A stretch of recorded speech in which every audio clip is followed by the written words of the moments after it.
Salut à tous, c'est Pank de la chaîne, bienvenue sur cette vidéo qui aujourd'hui va parler de décision, d'action et de responsabilité. La semaine passée, pendant les séminaires, il y a toujours plein de bonnes questions, bonnes remarques. Il y a certains éléments qui parfois sont pas partagés par les apprenants et c'est tant mieux. C'est toujours bien d'avoir des échanges d'idées. Et la notion liée à se décider est quelque chose qui a fait rebondir à plusieurs reprises parce que beaucoup me disent « Ouais, mais moi je ne sais pas me décider ». Et ce que je disais, c'est que dans la décision, il y a vraiment à un moment donné une orientation qui est quasiment inquisitrice, dans le sens où on ne va pas revenir 10 000 fois sur l'orientation qu'on a prise et on va simplement aller vers une sélection. Sélection qui est souvent liée à des critères qui sont totalement subjectifs. Et la décision se fait dans un espace de l'ici et maintenant. Élément important parce que souvent on a du mal à décider parce qu'on oublie les sensations de l'ici et maintenant, les perceptions ou les problématiques de cet instant pour se mettre dans un état dans le futur. Et dès lors, on n'est plus dans l'instant et on voit une multitude d'options du futur qui n'ont pas lieu d'être parce qu'elles ne sont pas associées à la sensation de l'ici et maintenant. Cette notion-là, elle paraît toute simple, j'en ai reparlé un petit peu pendant le live, mais elle est hyper importante. Quand vous allez prendre une décision, bien sûr que vous pouvez futuriser, mais si vous n'êtes que dans le futur par rapport à la décision, vous allez voir une multitude d'options avec du positif et du négatif.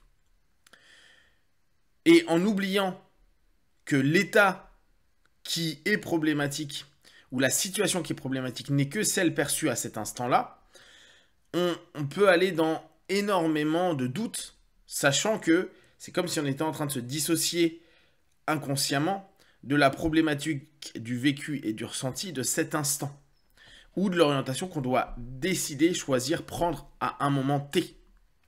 Dès lors, on va commencer à créer énormément d'hypothèses, des options, et ces options, si on ne les a pas neutralisées, si on ne les a pas diminuées, justement en revenant dans un instant présent, et une décision qui va être de l'instant. Et oui, beaucoup de personnes vont dire « Oui, mais j'ai peur de regretter, en gros, cette décision de cet instant-là ». C'est justement le principe de la décision. Oui, il y aura des regrets, peut-être. Oui, il y aura peut-être des mauvaises décisions. Et là encore, c'est pas réellement important. Pour revenir encore un petit peu à ce que je disais au live, c'est à nous de savoir encaisser et d'aller vers une notion d'antifragilité ou d'apprendre à chuter. Ouais, ok, bon, j'ai pris une mauvaise décision, il y a des conséquences qui sont pas forcément cool et pas comme ce que je souhaite. Ça va faire un peu mal, mais ça n'empêche en rien de se relever, de se remettre en action. Ou de reprendre une nouvelle décision pour arriver en action. Et donc, cette décision dans l'ici et maintenant amène, et pour moi c'est vraiment un élément clé en thérapie et dans notre vie quotidienne, une action. C'est-à-dire réellement quelque chose qui se pose dans le concret, le réel, de l'instant ou des quelques minutes qui vont suivre. Quelques minutes ou heures qui vont suivre. Il y a quelque chose qui est engagé. Un appel, une signature, un mouvement, un oui, un non, un coup de téléphone, etc., qui va nous amener à confirmer la décision. À ça, les retours que j'ai pu avoir, c'était oui, mais moi, je me rends assez vite compte que c'est pas cool, ou ça le fait pas. Et pour moi, à partir du moment où vous prenez une décision, hormis, on peut prendre des exceptions, mais de façon générale, que ce soit dans une orientation thérapeutique, en gros, aller voir si une hypothèse et une mise en place de solutions peut apporter des petits, je conseille vraiment d'aller dans une dynamique qui dure dans le temps, c'est-à-dire quelques mois. Pas quelques jours, pas quelques semaines. Et je vous avais déjà fait ce retour-là avec les personnes qui disent « Super, j'ai testé pendant 28 jours la méthode de respiration, la Wim Hof méthode, le fasting, etc. Ça, c'est génial, extraordinaire. » Oui, testez ça pendant plusieurs mois ou années, faites sur une année, pour voir réellement ce que ça donne sur vous quand vous êtes au-delà du wow effect, de la découverte, c'est-à-dire c'est extraordinaire, c'est fou, c'est incroyable, parce qu'il y a de la nouveauté peut être stimulante, et en plus, il y a un biais au travers de ça qui fait que, vu qu'on est engagé, qu'on sait que ça va pas durer longtemps, on modifie énormément les perceptions qu'on peut avoir. Par contre, quand on sait que c'est une routine, on revient à cette routine liée à la discipline, quand on est dans une routine, bah, au bout d'un moment, il n'y a plus du tout cet effet extraordinaire, waouh, etc. Et donc, on se retrouve avec notre process, donc la décision qui a amené une action, un processus. Et vu qu'on est dans un acte d'engagement et on est prêt à être responsable des conséquences, bah pendant tout ce laps de temps, on a réellement un retour d'expérience qui va nous donner la possibilité de savoir si c'est OK ou non OK, bien ou pas bien, en fonction de vos sémantiques. Beaucoup pourraient me dire, ouais, mais je me rends vite compte si ça ne me convient pas.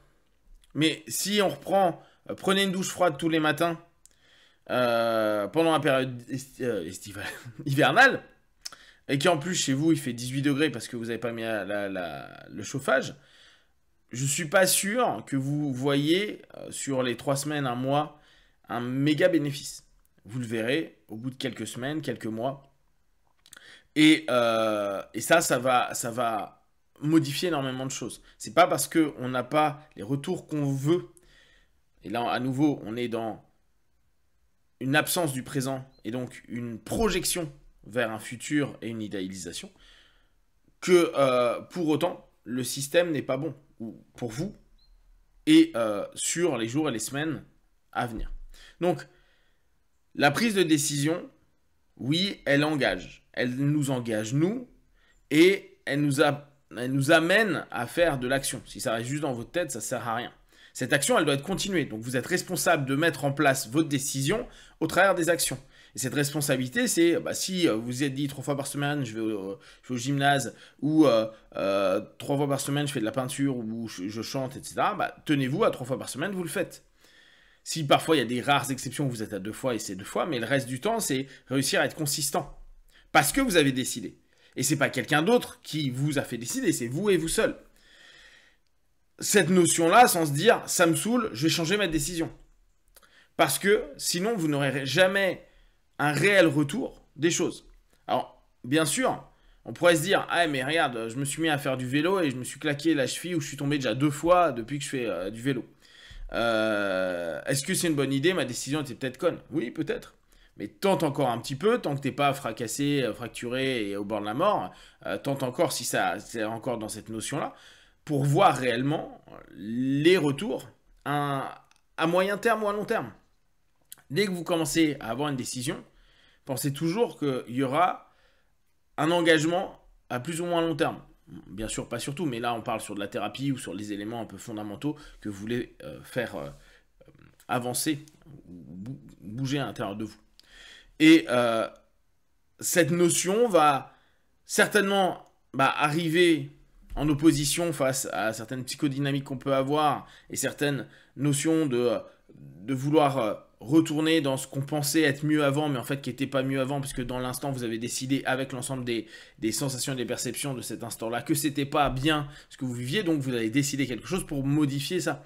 Donc le côté mélancolique, c'était mieux avant, c'est souvent du bullshit, c'était juste différent, et la plupart du temps, la distance et le temps qu'il y a entre le vécu, où parfois c'est un peu dur, de par votre décision et l'engagement que vous êtes donné, va nous ramener à un présent, un passé maintenant, qui semblait super bien. Donc, prenez vraiment toujours en compte que quand vous commencez à décider, il y a vraiment un marqueur à vous dire, oui, je vais devoir limiter mes options et surtout, je vais devoir m'engager pendant un laps de temps. Et ce laps de temps, c'est ce qui va nous donner réellement la possibilité à moyen terme ou à long terme, de reprendre une autre décision et de s'orienter ailleurs pour trouver peut-être quelque chose qui va affiner et modifier. Ce qui ne veut pas dire que vous ne pouvez pas prendre des micro-décisions pour affiner encore la macro-décision que vous avez prise précédemment.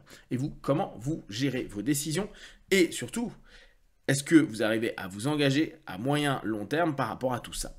Si vous avez des questions derrière, vous voulez partager sur Facebook, YouTube, j'y répondrai le plus rapidement possible. Et comme d'habitude, tout ce que je propose ne prenez que ce qui est bon et juste pour vous tester, observer, analyser et conclure. P1, ciao.